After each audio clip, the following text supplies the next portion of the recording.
Good morning, everyone. Uh, where I am, it's a little cold morning, but the sun is shining as well. So I welcome everybody. Welcome to AMTOI knowledge session on family business empowerment. Today we have a very humble yet powerful speaker, Mr. Sandesh Mistry. He will share about succession planning. He is a family business advisor and mentor with more than 2 decades of experience in consulting business families on governance and sustainable growth. Before the session starts, would like to invite Mr. Shantanu Bhatkamkar and share why AMTOI is doing family business session, which is a multi-model association. I would also like to request to please start posting questions only in Q&A box. Please go ahead. Shantanu over to you. Thank you. Yeah, good morning and welcome everyone. This is our third in series of family business. If you have not heard the previous two, please do check them on YouTube or contact AMTOI for link. Most of our members are family businesses and many of them have a long legacy. We saw that people are sometimes blinded, and Professor Merchant in the first session in our series also highlighted this point that even some next generation and even the founder generation of some businesses which are good businesses get distracted by what is so called valuation model, and we have instances where people destroy a good business which is in second or third generation. On the contrary, I met one very good entrepreneur in the fifth generation who makes Ayurvedic medicines, and every year they have a steady growth. They are not distracted by the new models that are coming. They are also not distracted by the newer technologies. They say our speciality is and our value is authentic Ayurvedic medicine as per text. And I was pleasantly surprised that sticking to their original values, they are growing very fast. And same I would say with one of our friend and customer who is a manufacturer of food products. They have stuck to traditional products. Both of them, interestingly, have said that their core competence is automation, and even bigger core competence is logistics. Particularly the food products, one said that shelf life of my products is very less. We are competitively priced, and one of their product is fresh milk. There are into multiple products, and interestingly they said that our core competency is logistics. So did the biggest newspaper in South. I was discussing with their CEO during our Triple FI convention. They also said that printing and all is an incidental job. News and logistics is our core competence.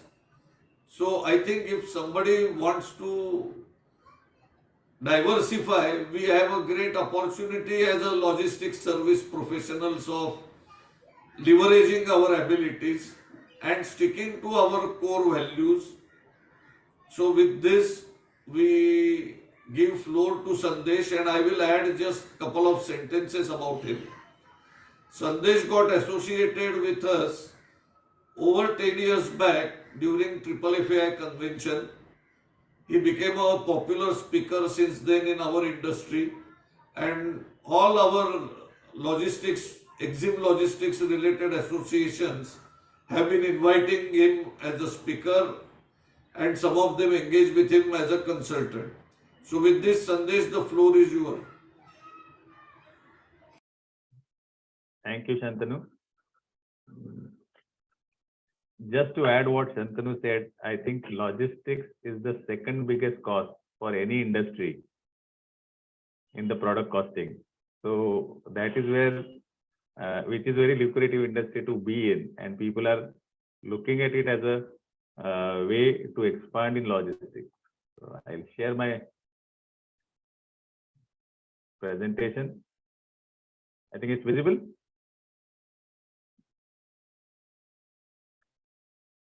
Okay. So I'll talk about succession planning, and I think the biggest challenge family businesses are facing is transferring the business to next generation. And I think this is a very important activity for any business, be it a family business or a professionally managed business. But importantly, for family business, it is very, very important. And it means that you have to have two activities in place. One is, just a minute. We have to ensure that is our business ready for entry of the new generation, entry of the new way of thinking, entry of the new way of doing business. And is my family business ready to exit of the elder generation, their way of doing things and their way of managing the business and the family. Now, if you look at it, succession planning is the most challenging activity for any family business. And it is very easy for all of us to say that we should do it, but there are many emotional dynamics which are attached to this entire process. And I thought that rather than giving you gyan on the framework, we will talk about the emotional dynamics at each generation. What are their traits and what are the challenges that they face, and why that makes the process so challenging. So to start with, what is a succession plan? So basically, a succession plan is a scan process of passing on the leadership of within the company to a new leader. It is a process which ensures that the business will continue to operate without the presence of people who are managing it today. This is something which is important. So business has to run on processes without the leader in place of the earlier generation, but somebody new takes over.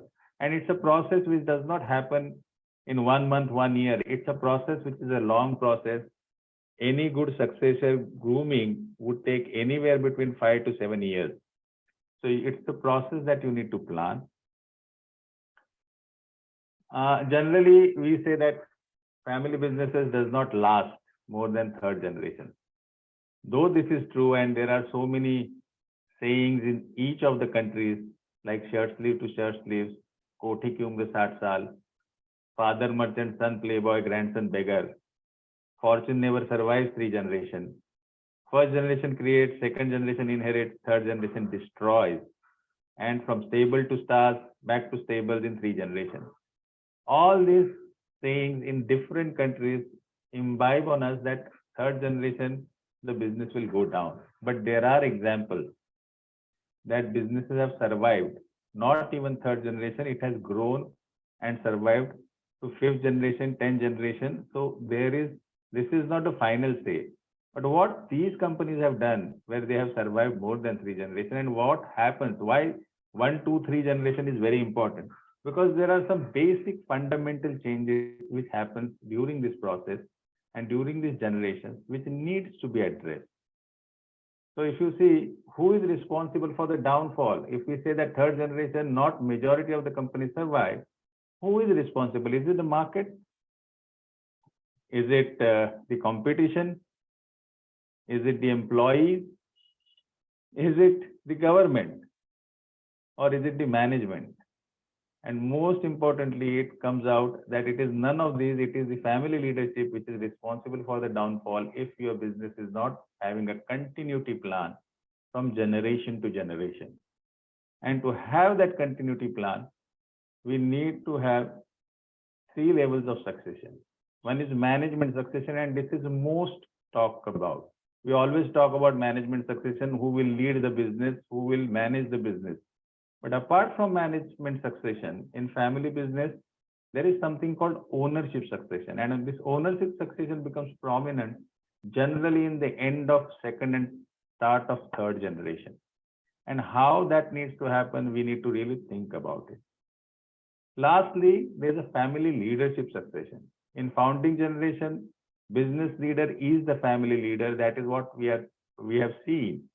But as the business moves from generation to generation, there are two types of leadership which is required in the family leadership. One is one leadership which will manage the challenges within the family, and second leadership which is bind the family as a glue together. So which will imbibe all the values, vision, how we are going to do things, what are the customs, why we do things, get-togethers, all those kind of things, which generally is managed by ladies of the house. So I think these two leaderships are very, very important. In family leadership, they say that for the ladies in the house, there's a CEO position, that is Chief Emotional Officer, has to be there to bind the family together. So when you talk about family succession, there are three levels of succession that are extremely important for family business. And generally, we only talk about management succession. We don't even think about ownership and family leadership succession. So what happens if you see all three generations, the personalities are very different. They are brought very differently. Their younger years are very different. Their exposure is different. And that is why it makes challenging during the process of succession that how we can manage this, because both think very differently. And what are those thinking processes and what are the things that we need to really understand? Because both need help from each other.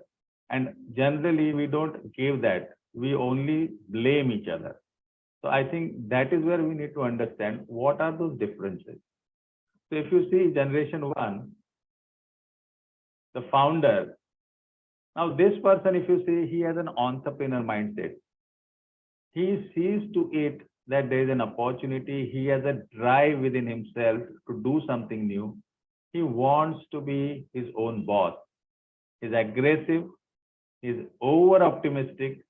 He's strong willed, and he wants to control everything, because everything which he is put in is at stake. And if it does not happen to his wishes, or the results are not good, then he is at the receiving end. So that's why he has to make things happen. And for that, you need optimism and strong will to stay together and put together on their activity. He has a burning desire to be his boss. He doesn't want to work for anyone. He has seen some kind of gap in the market.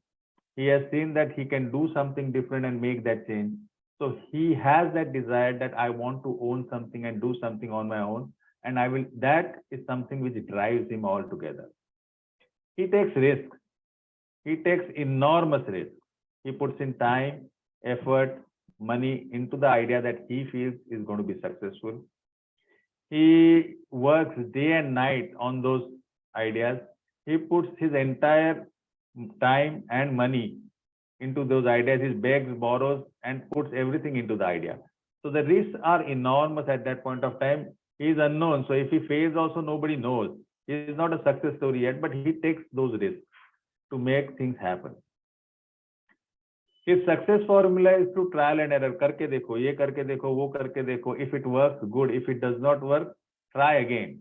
If it works, what worked for me and how I can expand on it is something what he does. And during this period, the customer generally, because in this period, his overheads are very low. So cost competitiveness is his weapon to fight against competition. And there, with good service and a good product or a service, he tries to win over the customer with a competitive pricing. He builds a team of partners, somebody who invests in it from the family, somebody who gives him some advice. So he builds a network of partners, a legal guy, accounts guy, somebody who can help him in some activities or setting up things. So he builds a team, which is a network team of partners and a close coterie where they consult, they give him guidance. He takes benefit of their guidance and experience, and this team works together to make things happen. If you see, his input is far more than output. If you talk to any founder, you will say that 12, 15, 16 hours a day is a routine for all of them. And they have, I mean, they generally, family time is non-existent in their schedule. So I think their input is extremely high. and they may not get output, people will say that they are crazy, but they are crazy about making things differently and making the ideas work. And they always try to get knowledge from all sources. And if you see these businesses of a founder generation, you will see there's a typical trait. They will build some kind of process or some kind of knowledge which is exclusive and which will make them shine through the industry or within their competitors and give them the business.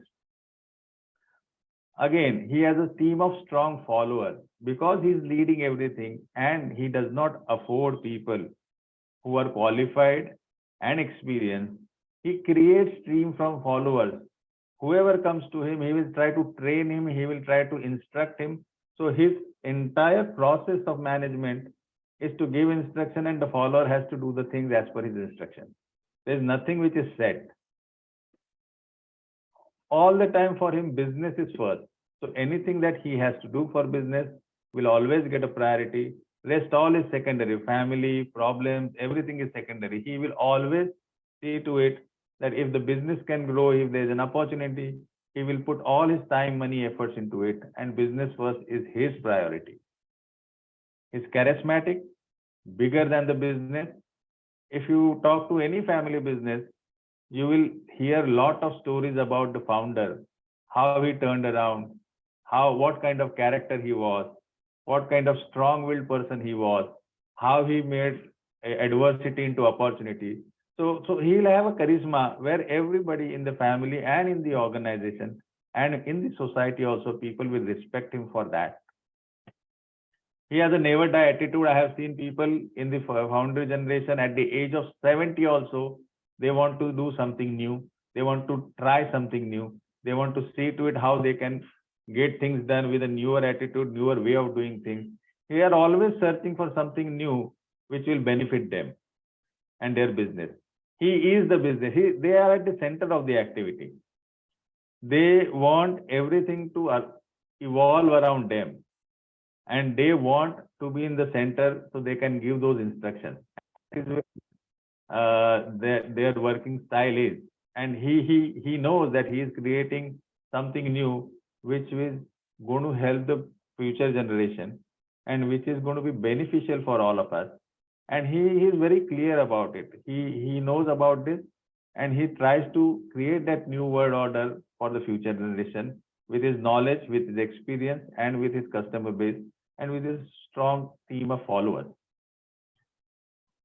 Now, for him, learning means doing. If you're doing something in book, if you're not doing and if you're only doing, you are physical work and you are doing that, learning, doing something, adding, always seems to be acting to something. And that is what the challenge that occurs the generation start engaged in business. So they are coming up with means you have to run to go. You have to do things. This is his most darling charity of all. Still, I think business is right for the farm. Business in such a way because revolving around with only planet. And hence, Sandesh, please try to shut off your video. At least I am not able to hear you well. His And voice I is not saw clear, even sir. Tarun is not able to hear you. Yeah, we are not able to hear you, sir. Means we can hear, but it is not Breaking. audible. now it is shut off. Little better. Yeah. Check So your network. If you connect have options, you can check for the options of network. network right now. It is not showing that.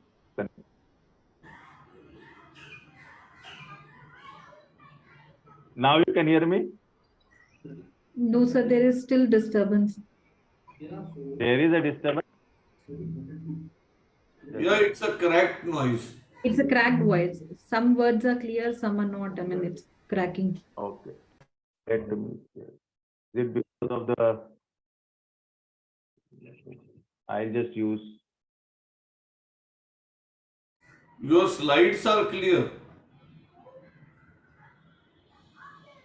If you have alternative network at home, in the office, please check.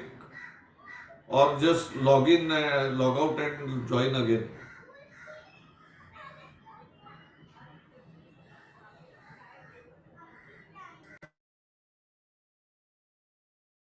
Hello. Yeah, we can hear you. Sandesh, try log out and log in again or Now you restart. can hear me clearly, or Yes. should I Yes. log in Yeah, again? now it's clear. Okay, so I'll use this. No problem.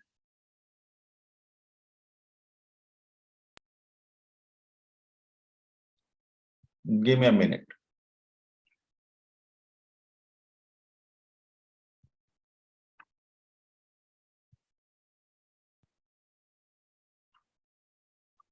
So now it's clear, now? Yes, now it's Yes. very clear. Okay, fine. Okay, not a problem. So for him, learning means doing. You have to be activity oriented, and that, according to his dictionary, is doing things and learning. And most of the time, if you see, he does not have any induction plan for the next generation. Generally, he's so busy that he does not even think of it. And that is what is the problem which the next generation faces. He always asks them to go and see things and do things, and does not explain to them what is that seeing and what is that doing that is expected out of them. And the next generation gets bored over a period of time, and then they say, there's nothing for us to do in this business. So I think that is a big gap. Business is his most darling child. I think he loves his business more than anybody else in the family, and it's his first priority all the time. And this is visible by the time that he devotes to build that business. He is somebody who is not available at house for the family to attend the emergencies. It is his wife who takes care of the family, and she is the family leader, de facto family leader, which emerges over a period of time. He builds the business in such a way that only he can manage. So it is something like a horse which only he can ride. And I think that is very challenging to manage. And he feels that it is only he can manage it. And that's why he gets into micromanaging of things. Because there is no other alternative. There are no processes which can be set and transferred to the next person. And also, there are no people in the organization who can take over those activities independently and follow it through, because his team is of a follower team. He's busy managing it and find it difficult to train a successor. For him, a successor has to come, see, do things, learn on his own, and get things done. Unfortunately, in today's time, the successor is also not trained in that way that he can go and see things, check, and get his learnings out of it and go ahead. So I think there is a gap, and this is not explained to each other, and that's why it creates a lot of challenges. Letting go means relinquishing control and leadership, and not just relinquishing control of leadership of the business. It is also of the family, and that's a big worry for him. He feels that business is nothing without him. That is his firm belief that if he moves out of the business will collapse. And I think that is where most of the businesses that I have seen, which are founder driven, and even there is no next generation ready to come into that business, they find it very difficult to exit that business, because their liabilities are so much that they cannot exit as it is. The business is revolving around them so much that they are the only ones who can manage it well. So it is not a system or a process driven business. And since that is not the case, the investors are not willing to buy out. So there are very few options which are available to them. And I think that is where most of the founder driven businesses are finding it difficult, that they have no option but to run the business, and they don't find anyone to run the business for them or take over the business from them. He's got 4 types of insecurities. And I think these are something which most of the founders find. Because he's busy, he does not know, does he have enough money to live in comfortable life for him and for his wife? And I think this financial planning never happens in the first generation. And they never think about it because all the money is invested in the business. And there are liquidity requirements, which is more of a drawing based rather than a structured based. So I think this question of do I have enough money is looming around his mind, and that is not helping him leave the business. The next insecurity which he has is that what will happen to the family if I step down? I am the person who is managing everything. I am the person who is leading the business and the family. And I don't see anybody strong enough to manage this portfolio. So I think that is where his worry starts coming in. Can the business function without me? Because he has a horse which only he can ride. He is the center of attraction to make it run. I think that is where he finds it very difficult to leave the business, and the business is dependent on him so much that he wants everybody to come to him, or everybody has no option but to go to him for decisions. And the last question he feels is that if I don't do this, what will I do? And it's a very important question that we hardly, as I have seen in founder generation, business is their passion, business is their hobby, business is their living, business is their life. And beyond business, they don't see anything else. They don't cultivate anything, any other hobby or any engagement which will keep them occupied. So if I don't do my business, there's nothing else which I will do. At least they will see to it that they will go to the office and sit. But the problem is that if they go to the office and sit, people will always take advantage of their availability and start taking decisions from them, which is a problem which does not give the freedom to the next generation to manage the business and take their own decisions. So that is another challenge which they face.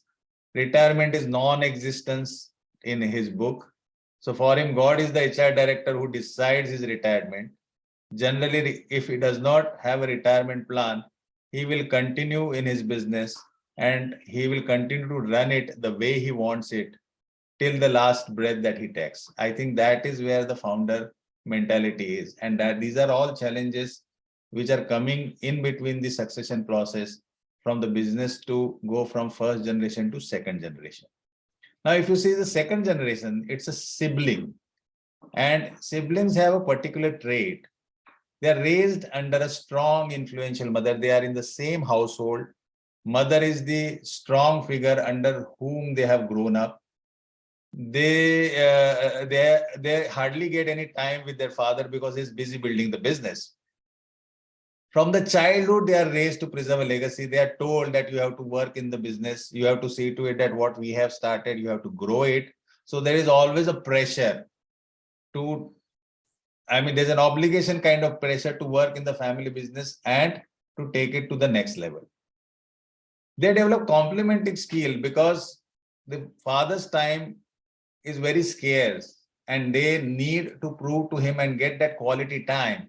So you will see that somebody is good at talking, somebody is good at studies, somebody is good in sports, somebody is good, and they have to prove each other, and that also creates that rivalry. That if you are good in this, I am good in this. If you do this better, I will do this better. So that rivalry kind of feeling starts growing up.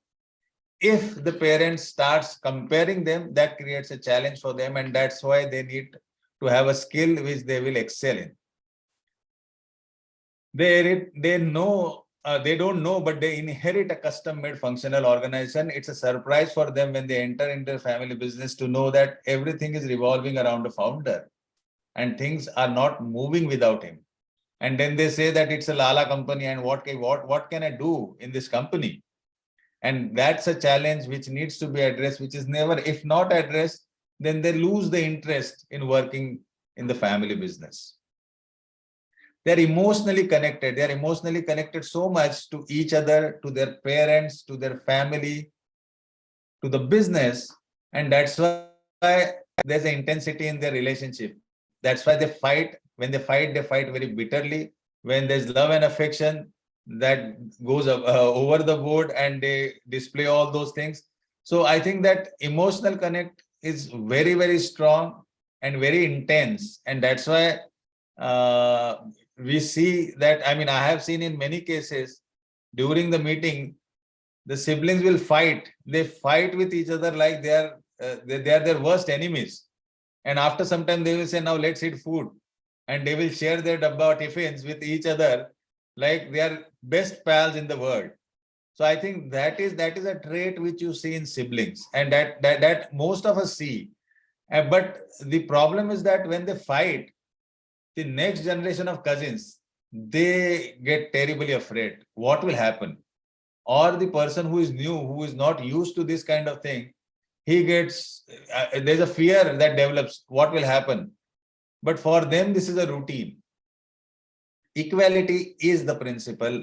Generally, in generation 2, we have equal ownership, we draw equal salary, equal perquisites, equal everything. So business is the glue. Business is binding all of them together, and equality is the principle that they work on. So everything is equal. एक ने घर लिया, दूसरे को घर लेंगे. Compensation will be similar. Perquisites will be similar. Ownership will be generally 50-50 or 33-33-33 or 25-25-25, depending on the number. So equality is the principle that works in this generation. They take specific roles and then create silos so no one can interfere. So if you see, they have specialty. Somebody who's good in talking, he will take up a marketing department. Somebody is good in numbers, will take an accounts department. Somebody has an engineering skills, he will take an operations. And they will see to it that they manage the department independently and create silos so nobody interferes in it. And that's create a challenge once the business grows to a certain scale, that they don't want anybody to interfere in their way of working. He leads from the front and leads from behind, because as the business grows, there are newer challenges that comes, and all those newer challenges which nobody has seen before. First, he has to learn, and for that learning, he has to lead from the front.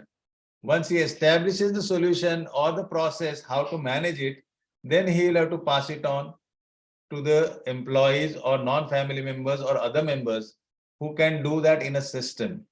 Again, in generation 2, the business has to grow, and once the business starts growing, he will need people who will have specific required skills as specialist skills. So as the business grows from in numbers, he will need a person who has accounts background, who has finance background, he will need a person who has quality background, he need a person who has IT background to lead the department, because their generic skills are no more useful for managing that department, because the company has grown. If he does not have that, they will individually learn those skills and manage the departments. And that's where they create again silos in managing their own team. He fosters clear and detailed communication for clarity, because if the communication is not clear, it is not detailed, it creates confusion. And this confusion again leads to fights. And that is where, for a better communication clarity, they see to it that whatever they want to communicate, it is either clear or it is opaque. And once it is opaque, then it leads to again problems.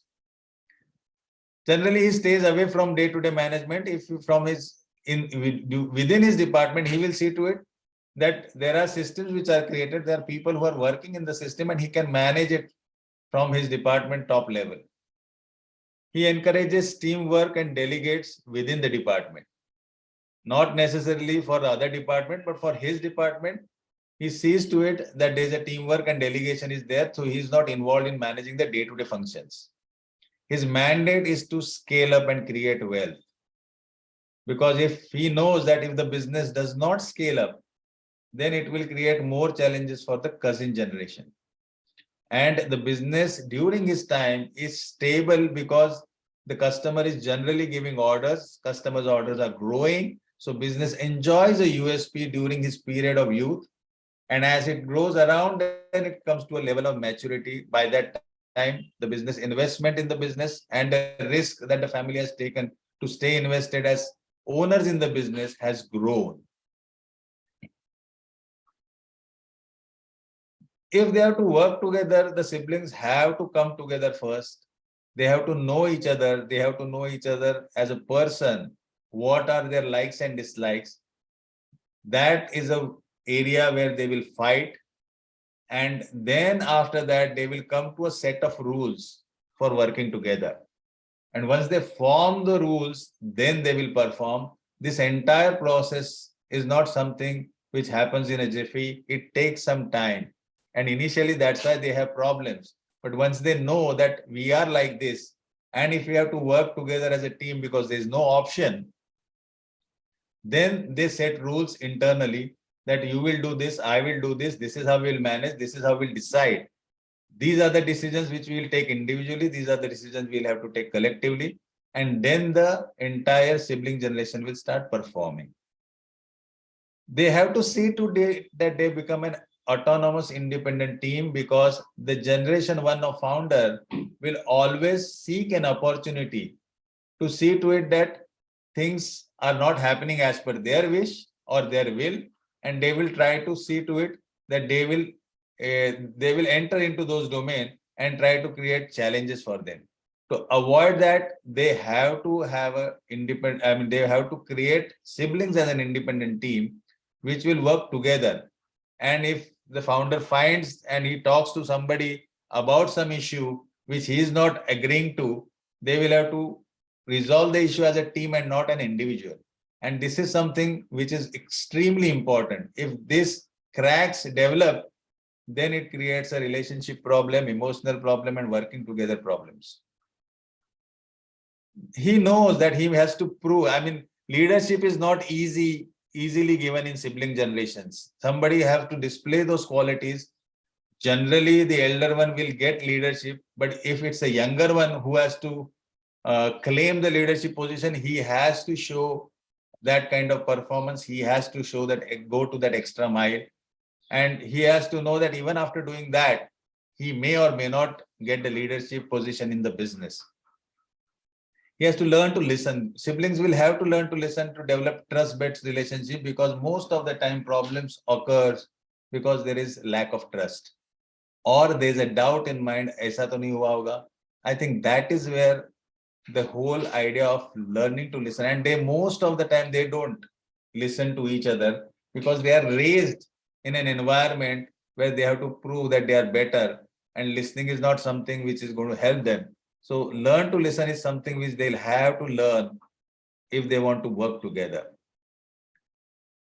Their job is to transform the informal organization into a formal structured organization. The job that the sibling team has is that the informal organization that the founder has created, how we can structure it and make it a formal organization which will work and which will deliver the results and which will attract the desired talent. I think that is the mandate that they are all working on. They should be working on. If that is not the mandate, and if they want to prove each other that they are better, it creates a competitive environment amongst them and leads to the breakup of the family business. They have to bring in governance, and this is a process which they have to really look at. It's not individually driven business. It is not individually driven departments. Even if the departments are individually driven, they will have to take a cohesive and a common view of the business, what we are doing, where we are heading, how we are performing in terms of financial metrics, in terms of operational metrics, in terms of marketing metrics. And if they are unable to do it, then the problem is that everybody, according to them, everyone is doing best, but results are not happening. And this happens once the business gets into maturity stage, where your overheads becomes heavy and the kind of work and processes that you're doing are no longer competitive to give you the price advantage. So I think that is where siblings find it very difficult, and governance through various meetings and reviews and to understand what needs to be changed is extremely important. If the differences amongst them are unresolvable, then it can lead to separation. And if you will see that it is easy to separate in sibling generation, it is difficult to do it in cousin generation. Easy because I think substantial holding is with each siblings. So even if they want to separate, they can buy out each other, or they can have a separation process where they can separate the business or take business regionally. All those possibilities are available in sibling generation. What you do as sibling is extremely important, because you are the role model for the family for next generations to come. And if there are bad things or there are bitterness which develops, it will get percolated down the line and it will again have its repercussions, good or bad, in the next generation, and that will get carried on. So it is extremely important for the siblings to be an understanding and mature and person to work together and display those qualities. And I have seen in many of my cases, sibling businesses which are successful, where the siblings know what they are expected to do, they have trust on each other, they share and communicate with each other very transparently, and they know that they are creating a base for the next generation to take over from them. So it's a very important thing for siblings to know, and they have to work together, because that is going to make or break the family business in the next generations to come. If you see cousins, siblings, business is the glue, they come together, they have emotional attachment. Cousins are not raised in the same household under a very, very strong mother. They are raised under different households. And when they are raised under different household, they don't know each other. They don't play with each other. They don't work with each other. They are in a different houses. And that's why they are comfortable with diversity and loose family ties. And that's why in a generation 3, you have to bring family together on occasions and let them know each other. If that does not happen, they don't know the traits, the personality of each other, the skills and the strength and weaknesses of each other, and they will not be able to work together in the third generation for the family business. We have to understand that they are partners in their business if they work together. And if you don't know the skills of your partners, then it's going to create a challenge in your business. And that's why at family front, you have to create occasions where people come together, people mix together, they work on projects together, they do activities together, which gives them an opportunity to do things together and then to know each other better. If that does not happen, then there won't be a good gelling of the cousins, and they won't know each other, and they will find it very difficult to work together. They are raised in material comfort. I think in generation 3, the business is stable, people have money. So we see to it that the sibling generation gives a lot of comforts to third generation. They're generally most likely better educated. Nowadays, there's a trend that people, the kids will go out. I am working with a client where there are 18 third generation guys, and all of them want to work, all of them want to study abroad in undergraduate. So it's a big challenge for the business, because the kind of expenses that the family needs to spend, how the business is going to ensure that that money will be provided for, is a challenge which the business is facing, with the challenge which the family is facing.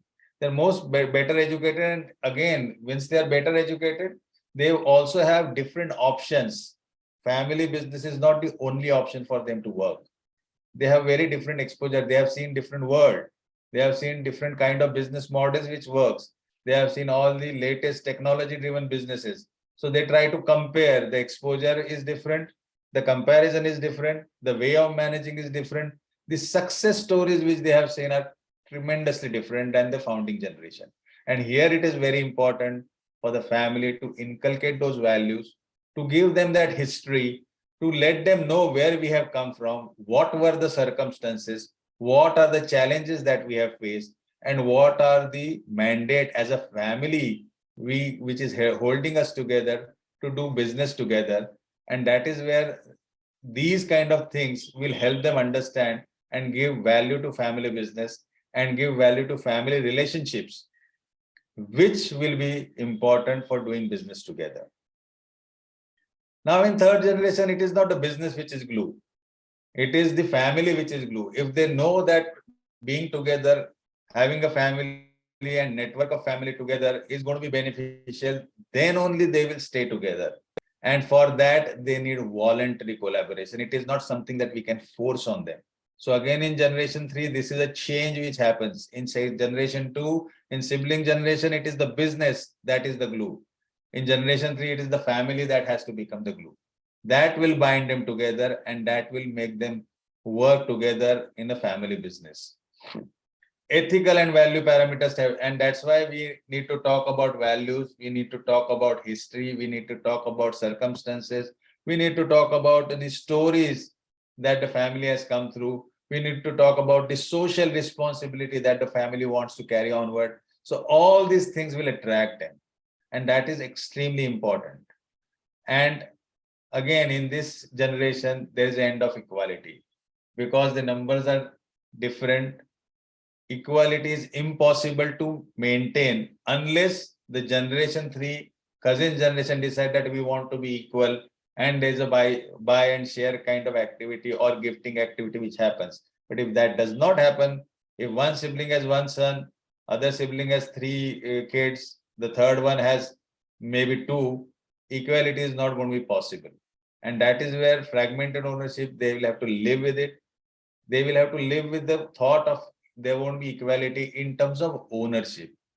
This is a generation where ownership succession also gains an important, because by the time of sibling, ownership is important, but it is equal. In this generation, we really need to think of it, how that ownership is going to get transferred, what kind of shares everybody will have, and how that will get transferred. And there has to be rules for ownership. Again, there has to be, in this generation, again, there is a new dimension for ownership comes, is that not everybody can be absorbed in the business and not everybody is interested in managing the business.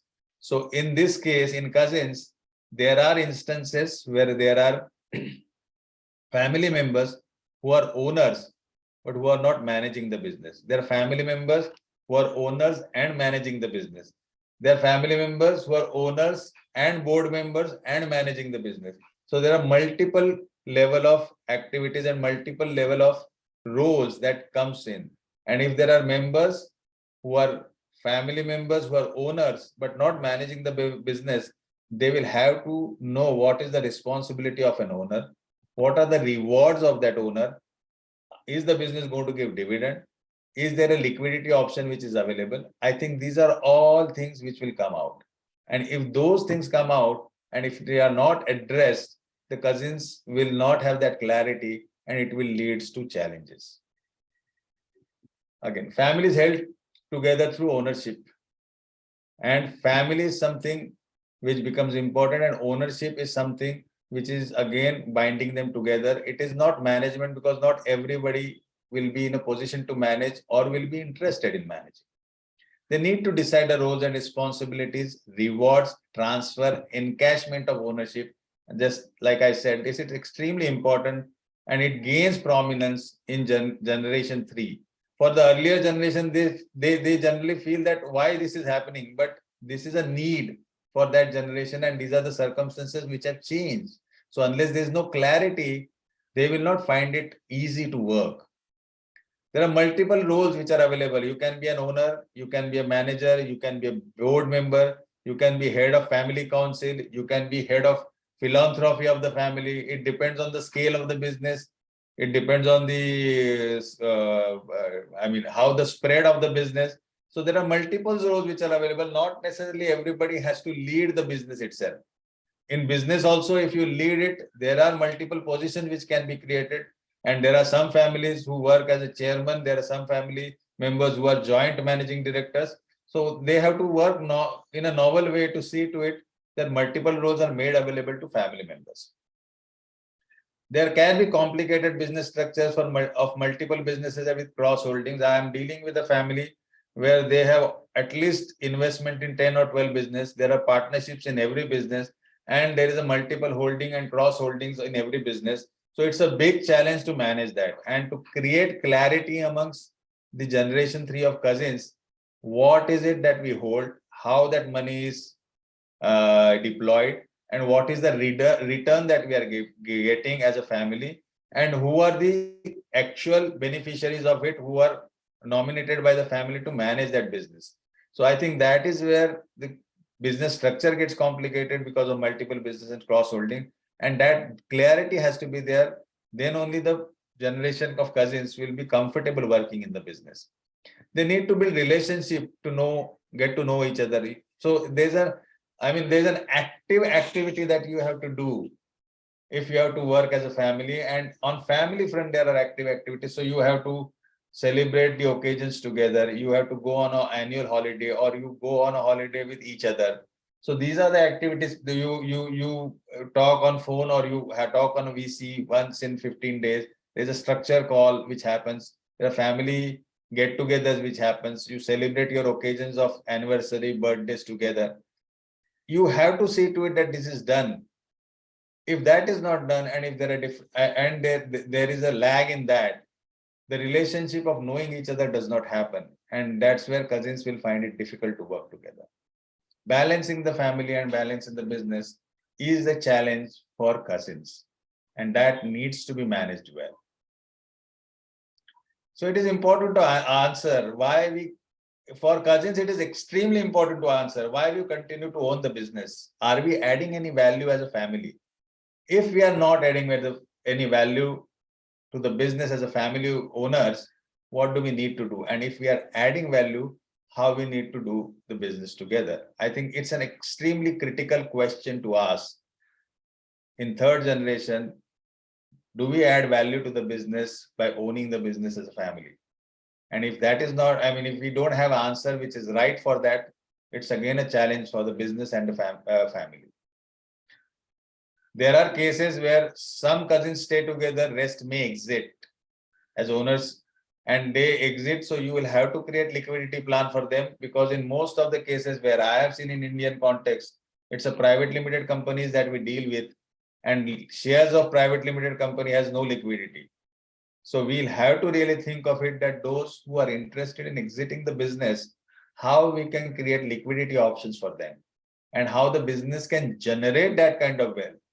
Even in some of the cases, you have disabled child. So in that case, how do we manage that as a family? How do we see to it that there is a income which is generated, or not a child who is not good in IQ, who may be average and who may not be having any leadership position in the business? How do we manage that? So I think these are all questions needs to be addressed if these kind of situations are there. And it may also happen that people may not want to continue in the business because there are a lot of people who are managing the business. So again, different roles we have to consider, different activities that we have to consider, and we have to also be open for creating liquidity options for those who want to exit the business.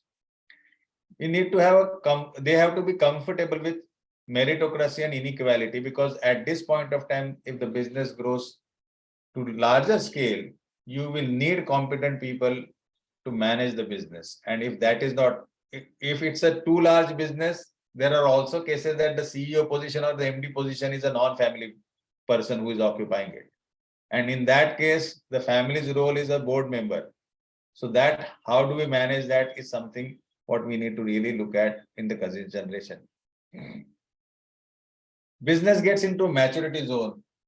When the cousins take over the business is already successful in the sibling generation. In the later part of the sibling generation, this business starts facing challenges of margin and competition. And if that is not addressed well, business gets into a maturity zone and it needs a strategic realignment.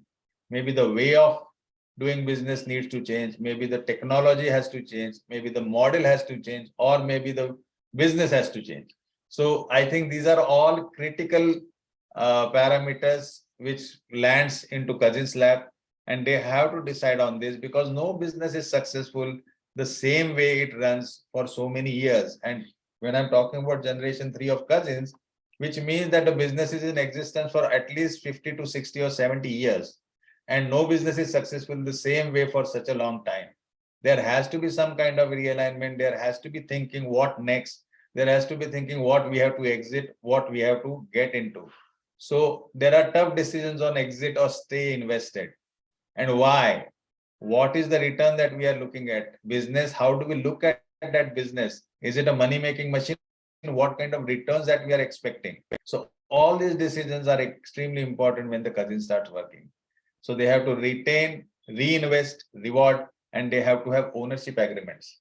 Ownership agreements in terms of shareholders agreements, in terms of dividend policy, in terms of creating liquidity. That is something which becomes important in the cousin generation. They need to have rules for managing. What has worked till now may not work in the future. So how the management will work, again, decisions how we will take, which decisions will need a common consensus, which decision we can take independently, which decisions about family, which decisions about business, all those things needs to be thought through and decided on. If you think through and decide on this, it creates a lot of clarity, and the chances of having a dispute goes down. See, the basic challenge here is that if you table these issues and discuss and take everybody's opinion into it, then people know that there is some kind of process which is in place. And when they know that there is some kind of process is in place and that clarity is there, then the chances of dispute go down. And that is what is the key to managing the cousin generation. Governance, they have to build governance. They have to from managing business to managing management. If you see large businesses like the best instance is Marico, where none of the family members is involved in managing the business. They are more involved into managing the management. So this is a trick that we have to learn if the business grows really good, big, that how we can move from managing the business to managing the management. And managing the management means being the board member. So what are the responsibility of a good director? What is the strategic direction that we should create for the business? What is the resource allocation that we need to give to the management? And how do we review the performance of the management? I think these are all important questions which are necessary in the cousin generations to look at. Decide on the decision-making process, as I have already told. Attract competent and family members to manage the business if there are talent available, and if we can attract them and retain them in managing the business. That's the biggest challenge that the cousin generation has. Be clear on the positions that family members will hold. How many board positions the family member will hold? Or will the family member be chairman or board of director or functional managers? In what capacity? Encourage children to succeed individually and develop their own personality, because you don't know that if the business has any challenge, and if they don't have interest in the business, they should be in a position to do something on their own. As a owners, they can be part of the business. As a managers, they may not be interested in continuing in the business. As board members, they may or may not get a chance. So all those things makes them think that, okay, for their children, they will have to create an option for them so they can do certain other businesses. Even they can do certain other businesses. I mean, in case of families like Dabur and in case of families like Marico, the next generation is more into doing new businesses or investing into startup businesses. So their entire thing is very different perspective that they are looking at. They learn from previous generations and develop the wisdom to look ahead. Again, in cousin generation, the job is to learn from the history, tell the stories to the next generation, where we have come from, what is the good and what is it that we want to do as a family through the business to the society, is something which is extremely important. And that means that you have to have purpose, value, vision, mission to define about the family and business, how they are working together and how they are adding value. Extremely important thing to look at. If this is set well, then only you can create legacy, and then only we can break the myth of third generation, where shirt sleeves to shirt sleeves in 3 generations will not happen, and the business can continue to the next generation. If you look at the succession process, the process is something like attract. Today, it is not mandatory for the next generation to get inducted in the business because they don't have options. They have options if they are well educated. So the succession process starts with attracting the next generation, then induct them, having a plan of induction, what they are expected to do. Induction can be top down, induction can be bottom up, induction can be lateral. When I'm saying top down, they get a project to work on. That project gives them understanding of the business. business and rules of the business. Bottoms up, they work from a frontline activity and then they move up the hierarchy. Lateral, they work in different departments to understand the different working of each department and how it is getting integrated together. Then you have to work together as a generation, multi-generation, two generation people working together. There are some families, especially I think there are some families where they have seen to it that it's the uncle and the nephew, they work together. So they get to know each other better. In one of the families that I am working with, where during their education phase, the kid was sent to their uncle's place to stay and study, with an understanding that he will know the uncle better and he will work under him as a next level manager and he'll learn. So I think these are the activities that they do. Work together is an extremely important activity, and there we need to understand that what the qualities of each other are and how we can complement each other. Working together is like playing a doubles match. It is not that it's a singles match where you are a winner. It's a double match where you have to coordinate with each other. You have to know when you have to be in action, when the other person has to be in action. And there's a thin line at that point of time. How do you need to work? Then there's a process of letting go. And letting go does not mean that you give everything and go away. Letting go simply means that in the first process, you get out of the active management process and let the next generation take over. And then maybe later in life, maybe you will also think of it that you create ownership structure and see to it that ownership is also transferred in due course of time. So letting go is a process that you need to really develop for your business, and then stay connected through reviews, stay connected through family meetings, stay connected to your board meetings, whatever roles that you want to play, you have to stay connected if you wish to. I had a family where the founder at the age of 65, he went to his farm and he said that I will not get involved in the business, but he used to have all the information about the business. He only used to give advice if asked. Otherwise, he will not give any advice. And the next generation has managed the business well and has grown it.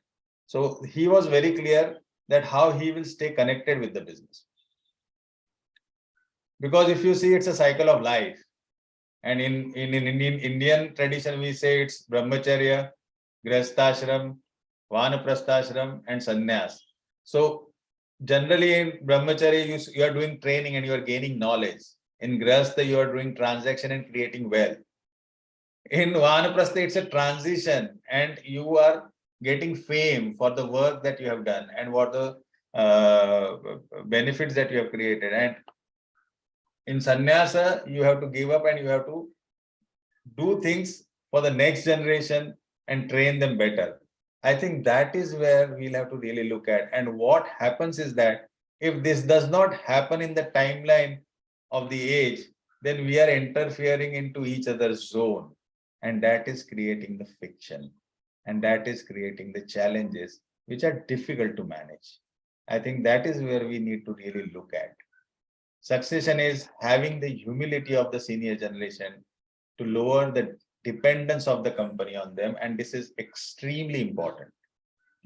It is also a plan of future where you are not part of it. It is like they give a very good example.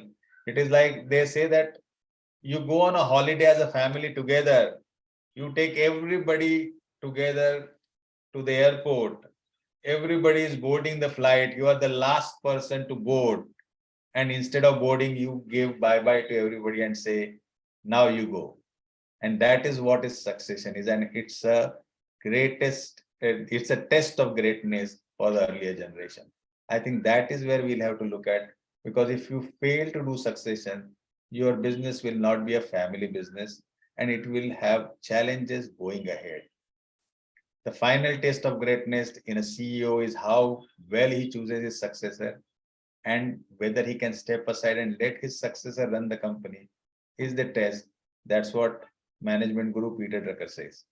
So I think you can be, and this is the last slide. So if succession does not happen well, You can be in the news for rise of the next generation, or you can be news at last the next generation. You have to decide what you want for your family. Thank you. I think I'll stop sharing. No, you can, Sandesh, keep the slide because I have a question on Yeah, one slide. yeah, Before Prashant takes over the questions, go to the slide that shows four generations. Yeah, that's it. yeah. Now, personally, I would say this is a good formula for people like me. For me, maybe 65 would be Yeah, a 65 would be. nice age for relinquish, or maybe 60. So, but can we say that all people will think alike and that we should decide for what people should do?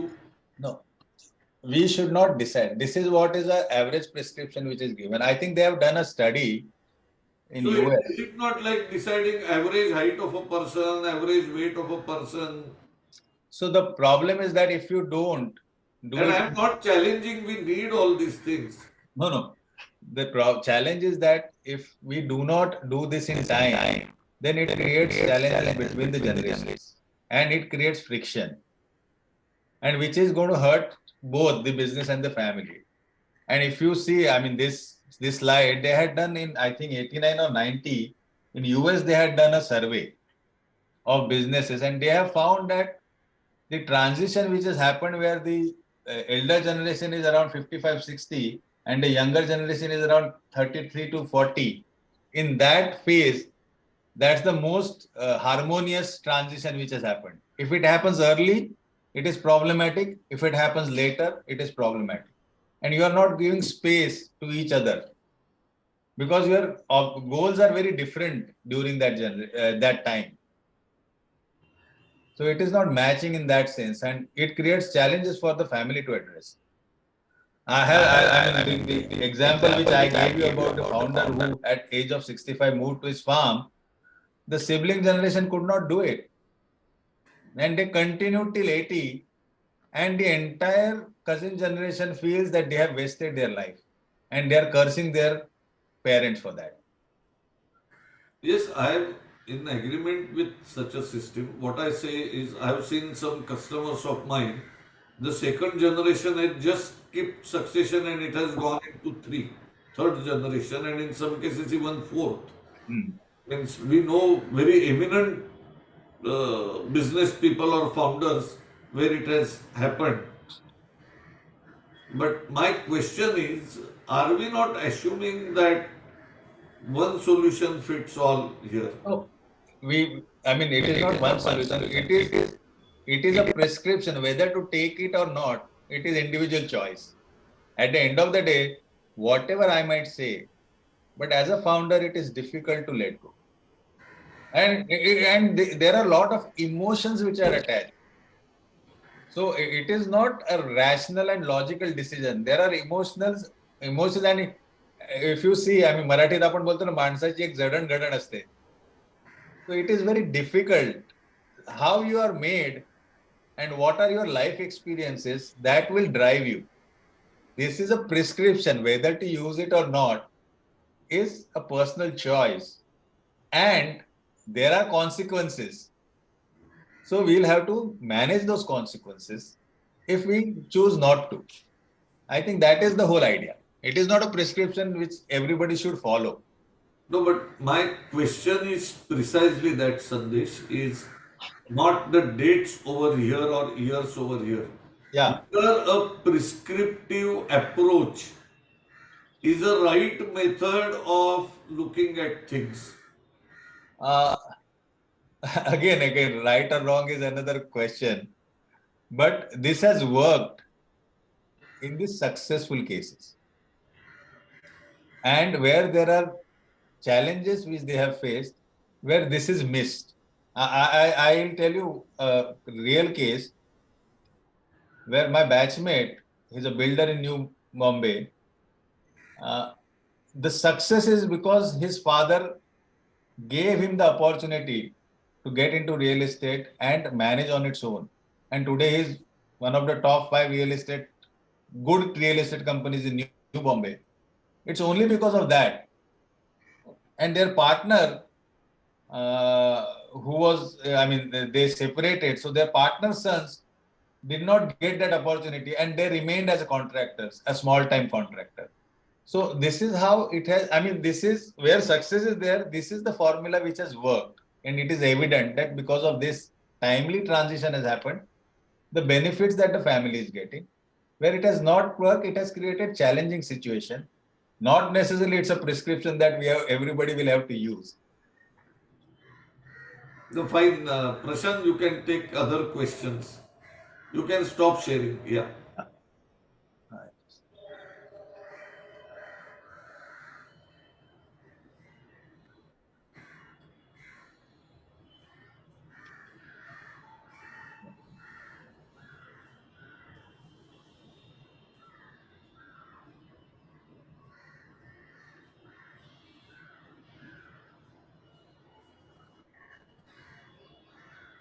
Yeah. So Prashant, you are asking question. Probably you are mute. no, he is not on mute. I don't know. Am I audible? Yeah, now you Now are you audible. are audible. Yeah. So the first question is from Mr. Pranav Joshi. How to attract or convince a sibling to join family business?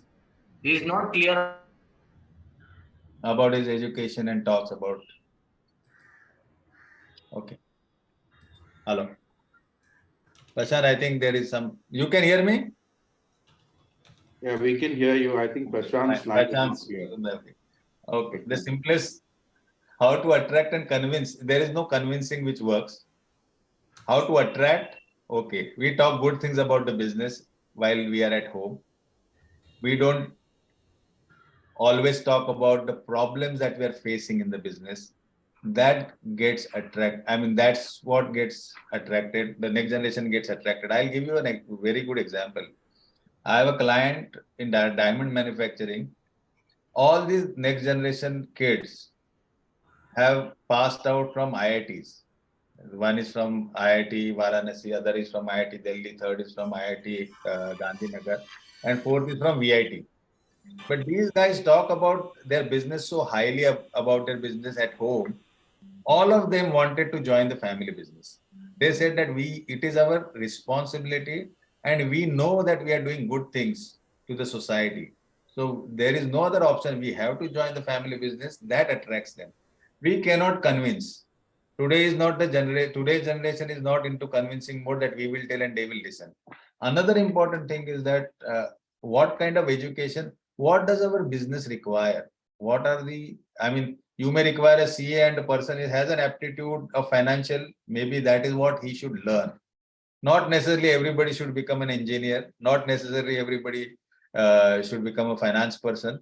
But then we need to understand going ahead, what are the requirements which the business will have, which will be important for the business to scale up, and groom the next generation to take that kind of education skill. I think that is extremely important. Sandesh, I think let me amplify this question, and I know you know this person. I don't want to take name. There are two brothers who are in business. They have been very successful. Now, both have children who are very highly educated, and their industry requires very good education, both engineering and management. But one of the son is overqualified, actually. I think underqualification is a lesser challenge these days. Overqualification is a bigger, means even for a good engineering industry, he is overqualified and very highly research oriented. And some businesses are not so big that they can fund endless research, though they are big enough. Even a 200, 300 crore engineering industry, 500 crore, can't fund endless research. So that's I think something that's related to this. No, there are, there is a national brand which got sold because the next generation is highly qualified. They are in US and their interest lies in teaching. So the company company had no option but to sell, and hope, they got a good valuation, but then that's what happened. So overqualification is also a problem. If your business is not suitable for that qualification, underqualification is also a problem. Then you are giving leadership to a person who may not do justice. So we need to really think for the next level, what is required as a skill from the family to manage the business, and maybe groom them into that direction. Prashant, keep on asking questions. So the next question is from Mr. Vipin Vora. Just to get a clarification, if there is a difference of opinion between the generation second and generation third. I didn't like.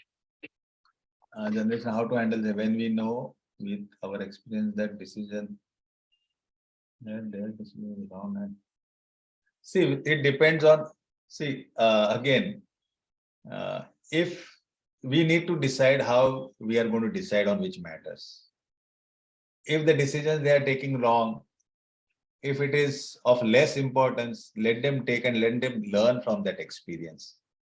We cannot cover all the mistakes, but if the decision is we will have large impact on the business, then there has to be a process that we have to have a decision-making process where consensus is required and everybody's opinion matters. And if it is not implemented, we have to either have a process where we say we defer it, or we give them a reason that this is why we are not going to do it. See, the problem is not that they don't understand. The problem is that they are not given the explanation why not, and what is the difference in the thinking. If we are putting too much of risk, and that risk is not something, simple thing. I'm working with a family business where they are saying that ROI kitna hona chahiye. And they have decided this is the ROI that we'll have to look for. Anything extraordinary, it's a risk that we should not get into. Anything less is something which we'll have to correct it. Again, families also decide what kind of debt to equity that we need to take. So, see, the problem with the younger generation, as Shantanu started the session, they're valuation driven and they feel that they can create valuation for the business, but that is not necessarily always true.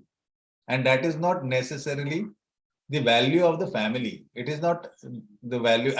See, any family business does lot of social good. And that is the value that drives them to do business. The business that my client's business I'm talking about, they are giving employment to 5,000 households in that vicinity.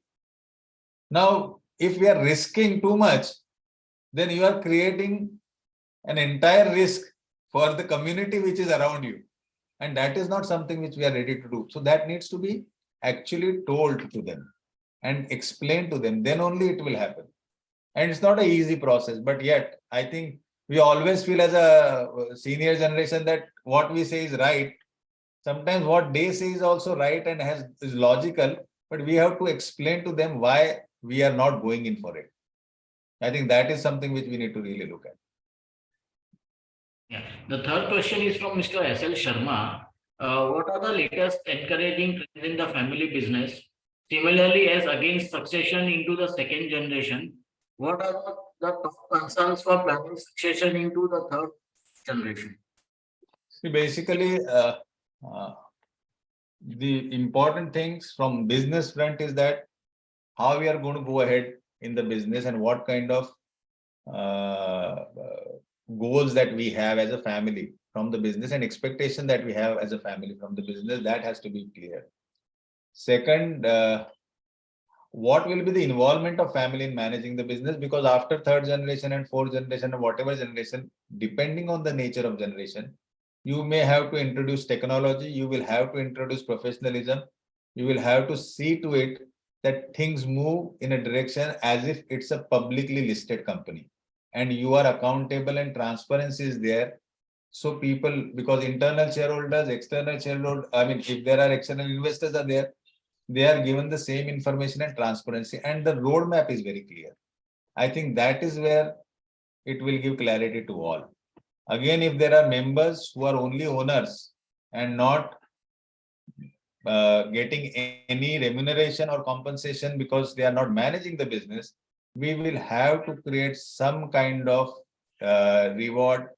Either it can be dividend, it can be income from other sources for them, or it can be some liquidity options. Because a private limited company shareholding, whatever we might say it value based on the financial position of the company, actually it is very difficult to encash that value. And that's the reality. So we need, and those who are owners but does not want to have some kind of liquidity, we'll have to think of those people. I mean, life changes. Somebody is not working and he's not financially doing good. He may require some kind of liquidity option. And that's the thing that we need to do and think of when it moves from third, fourth, fifth generation is what we are talking about. Not everybody will stay in the business all the time. Dilution is going to be possible. Buy sell internally can be something which can be executed. So I think these are all questions that we need to see. At least my basic, I mean, the trend which I see now after COVID predominantly is that families have started talking about challenges that may come and how do we address it. I think that's the very good positive sign which I see. Earlier, all of us were saying that we are going to live to forever and we are going to manage forever, but that is something which is changing. And exceptionally in sibling and cousin generation, the people have started thinking that I have to move from managing business to managing management.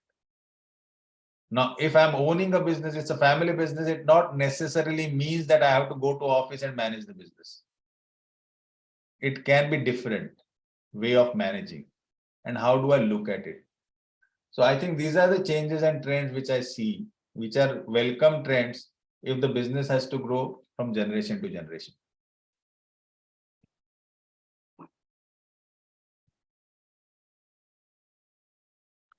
Yeah.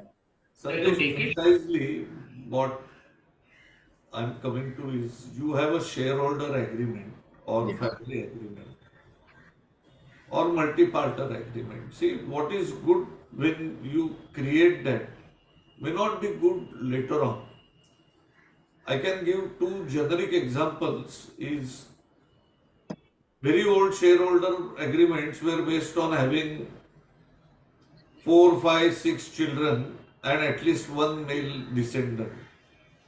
And these shareholder agreements, and I am talking of big family shareholder agreements and family constitution also, means those people had done in 60s and 70s.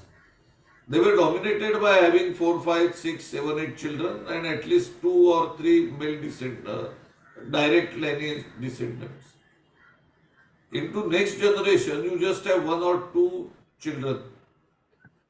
They may be male, they may not be male, and they may not join. So those shareholder agreements which seem good then don't seem good today. Not just that, for some, actually it becomes a big injustice, and the other person will say that when circumstances were favorable for you, you had this. Now the circumstances have changed, you are modifying it. So I am not too sure whether shareholder agreements and family constitution necessarily solve the problems. It may not necessarily solve, but there is one more thing that I need to add. You need to review it and update it. It is not once written and forgotten. You need to review it every 5, 7 years. But that's precisely what I'm saying. When I Can be drafted said. it, it was good for me. Now Absolutely. it is bad for me and I want to review. Other person says, no, no, no, I don't No, want. it's a common decision to review and considering the changes which have happened. See, because in last 20 year business has so changed so much and the environment has changed. So whatever we have written 20 years back is absolute today. See, again, I mean, one of the trends which are going in right now, family business, is that there are so many trust companies which are promoting that you should have trust. But whenever I ask client that for trust, two things. Do you have a property wealth which is incumbrance free, जिसको hypothecate नहीं किया है? Most of the time family businesses नहीं, सब business तो उससे फिर loan लिया है, so then you cannot transfer it to trust as a settler. Second, whatever you transfer to trust as asset, what is the income generation for the trust? So trust has its own advantages, but it also has its own nuances to manage. And unless we don't understand that, we cannot take a decision. No, in fact, trust, I have And it's a non-discretionary trust, to mar gaye. It becomes a nuisance. It becomes a challenge too. Non-discretionary trust, people who have appointed banks have faced problems, they have appointed lawyers have faced problems, and there are films on it. And you even cannot- those who have appointed the family members, Yeah. they also have a serious problem with the trust. So trust is a very good ring fencing mechanism, but not necessarily it is good for everyone, and it needs a certain basic hygiene and a wealth. Then only it works. See, Sandesh, where there is no wealth, you don't have problems. That I can assure you for. No, there are also problems of ego. What problems you will have? There is nothing to fight about. No, who's right? That is the problem. But where there is a wealth, there is a serious problem even in trust, because the control goes to a different person and the beneficiary is different. And big tussle between the beneficiaries and the trustee. There comes a big, and be it lawyer also, be it banker. Some banks had their trustee as a department. They have given up because of the legal disputes they faced. Bank of Maharashtra had a big department for managing this trust. No, most of the private banks have, and trust is a big business today. Making trust for family business is a big business opportunity, which most of the consultant and financial institutions and banks are looking at. And even foreign banks have now. no, Indian banks are also, Kotak has it, so private banks have it. And they say that their minimum qualification is 100 crore net worth or 50 crore net worth is something what they are looking at, and that's a business activity that they are looking at. But it has its own plus and minuses, and it is not for everyone. So we have to decide. I have heard most of them. I can tell you, it is all marketing talk. That's my opinion. So that's why I'm saying, okay, Most finance people are now marketing people. 99% marketing and 1% finance. there is hand raised of Mr. George. He wants to ask something. Yes, hi, good afternoon. Good afternoon. I just wanted to understand and have your thoughts on what is a good option on what your thoughts are actually on having the next generation go into business directly, or whether they should probably be let to go out, work somewhere, so that they, have a sense of what is going on outside their own business, come back with two things that I feel. One is working as an employee, so you get to see that aspect of the life, and then coming back with more input. It may not necessarily be in the same line of business, but even outside will give them a complete and different thought process which can bring value. This is what has been weighing on my mind, and I thought I probably should share that question here. So this is an extremely good question, and I think as AMTOI, as an organization, you should look at it, because I've been thinking about this and I've been trying to do work on this. Even in the same industry, if you see to it that the next generation is given an opportunity to work in other company. I mean, if I'm from Tarun's family and I get to work with Shantanu's company, at least for 2 or 3 years at the ground level, I get a different exposure. Working anyways outside in an outside company, it has its own advantages. It is beneficial, but it is not necessary. But still, if you work outside as an employee, you understand lot many things. As a, I mean, if you need a raise, how do I ask raise is something what you need to know. When the boss says that you have to do things, then you are supposed to do it. So you get to that environment of working professionally. So it helps, definitely helps. But the basic challenge, and you get a different exposure. It depends again. You get a different exposure, which is beneficial, where you can, when you start working in your company, you can start say what is good about it, what is good about this, and how we can get good things from outside to work for us, which has worked for others.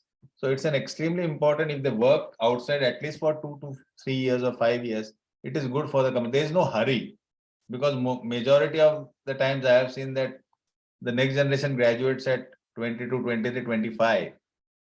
2 to 3 years, if they work outside, they get a different exposure, and it gives them an understanding, and also it gives an understanding of their capability. So I think it is good that they work outside and then they work in the business. But when they come into the business, the mandate has to be very clear. Let us not highlight what is bad in the business or what is not good in the existing family business, because you are not there to do that. Understand why it is there, and then think about it, how you can improve. I think the problem is that when the next generation joins, they only think the bad things or the things which are not good for them as pointers to highlight कि हमारे पास फलाना नहीं होता है, ढिकना नहीं होता है, this is not good, that is not good, we are not professionalized. That apart, why we are not like that and how we can go to that level is something what they need to work at. And that is an approach that they will have to use, and that is a mandate that we, as a senior generation, will have to give them. Okay, don't give just bad things कि ये अपने अच्छे हमारे पास अच्छा नहीं है. That we know, it is given. How we can improve it is, that is what we need to really know, and that is where you need to work. I think that will give them a lot of challenge and even the satisfaction of work. And yes, outside work experience does help. It gives you an exposure which is of a different kind. So the thought process there sometimes is also, you expose your children to another line of work or business, and the possibility of losing them or for them losing interest in your own business is also high. So, so it's a chicken and egg kind of a situation. It is difficult, but at the same time, you can be an investor in his business. So it is not, again, I'm coming to that. Agree with you. Family business does not mean that you have to own and manage everything. And maybe that business can be bright and it can have a future. It can go multifold.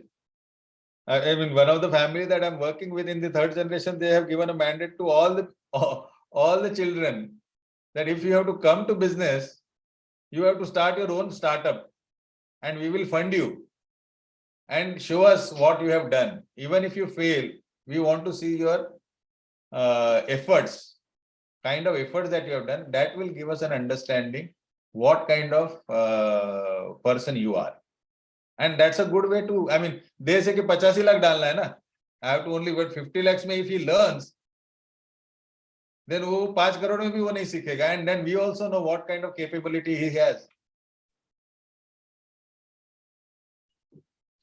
We are so risk averse that we don't want to put money. I mean, I think failure is the greatest teacher our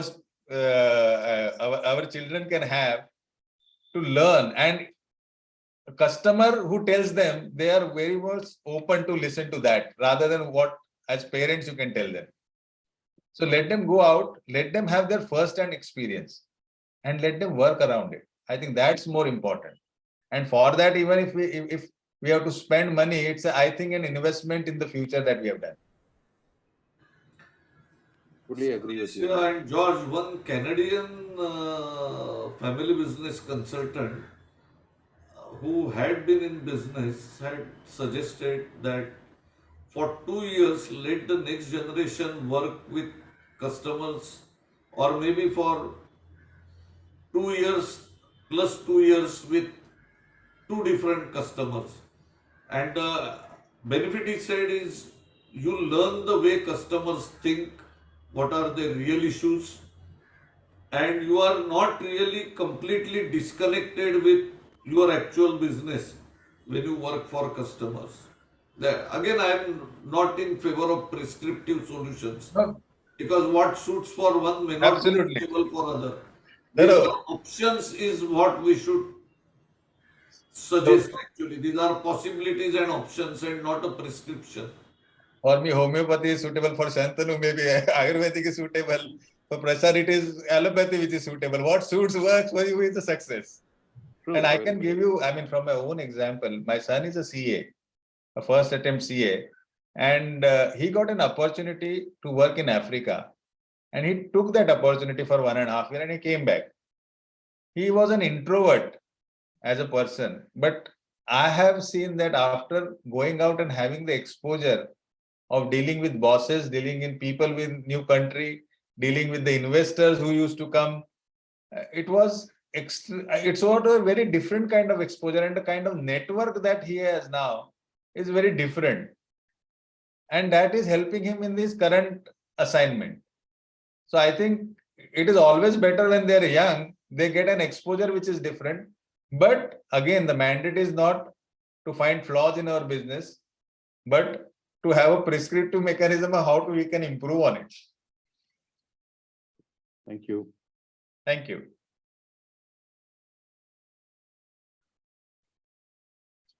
Prashant, you are muted. Yeah, I think we don't have any more questions. Over to you, Tarunji. Yeah, I think you can conclude. It was a wonderful session. The interactive part was particularly good. I think we had something in the chat. One of the work companies made their youngest son for 10 years with Another comment. another company and was made qualified to join back the work. I think, yes, that is actually what we discussed. So, any closing remarks, Sandesh, or we can close? Now, for closing remarks, I think we need to realize that the market and environment is changing, and we have to be very clear if we want to attract and create a legacy, then generations have to work together. Success is only possible where generations have worked together, and we have to understand each other's point of view. I think that is the biggest thing that we need to really look at. And all the success stories, if you see, where generations have tried to understand each other and work together, has worked well. There can be differences, but the differences can be managed through by talking, by discussing and tabling those issues. So I think that is where the understanding is required from both the generations, and that is the success formula. I think that is the simplest message for all of us who are attending here. Fine. Thanks everyone for participation.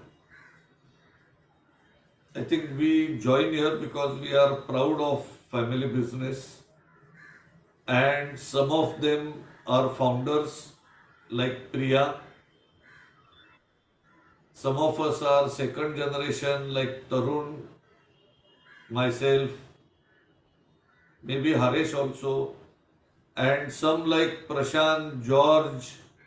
I think you are well into third, fourth generation, or perhaps some of them beyond. So there is a lot of diversity in family business issues, and that's what makes it interesting. And that's where I'm not too happy with kind of prescriptive solutions or one solution fits all, but it's interesting to discuss various options that are available. Yeah. This was our third in sequel of family business series we had. Before we launch the next series, we will get back to all the members with some synopsis, and we will also like to get feedback from you about what steps we need to take and how you can participate more effectively in our family business empowerment program. Tarun and Prashant will be in touch with you, and I highly encourage you to call both of them. We will connect you with the faculty, we will take up your issues offline. The purpose of this webinar series is not just one lecture or 3 lectures. It is going to be entire movement of family business empowerment with greater engagement with faculty, greater peer kind of exchange on these issues, and then even more active consultancy. So please call Prashant, call Tarun, and see how you can engage with family business and do promote this initiative among other members. And we are also open to support people who are yet to be members of AMTOI, and we will engage with them AMTOI maybe as an associate member and take this initiative further. So thanks everyone for joining, and look forward to see you for our second round of or second step of this initiative. Thanks again. Thank you all. Thank you. Thank you. Thank you. Thank you.